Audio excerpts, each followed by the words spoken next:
όχι, αλλά τους κρατούν για όπλο. Τους λένε ξεκάθαρα. Τους λένε ξεκάθαρα. Ελλάς τους λένε ξεκάθαρα. Ότι εμείς αυτό το οποίο απαιτούμε από τη Δευτέρα το πρωί που θα είμαστε κυβέρνηση είναι από την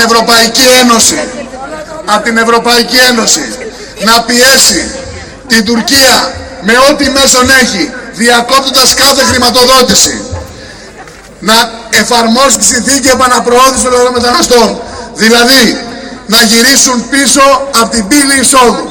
Και αυτό μπορούν να το κάνουν διότι καθηνός από την Ευρωπαϊκή Ένωση κονδύλια φεύγουν για την Τουρκία. Εάν εντός 30 ημερών δεν εφαρμόσει η Τουρκία με πίεση της Ευρωπαϊκής Ένωσης τη συνθήκη επαναπροώθησης, θα δώσουμε σε όλους τα ταξιδιωτικά έγγραφα να τους ψάξουμε στο Βερολίνο,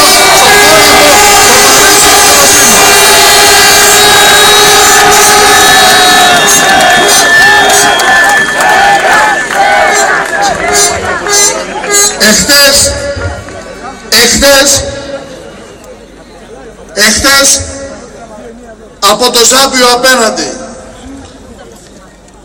ο πρόεδρος του κυρίου Σιμπηλίδη έφτασε σε σημείο να ανακοινώσει ότι θα προχωρήσει στην επιτάχυνση της απονομής της δικαιοσύνης.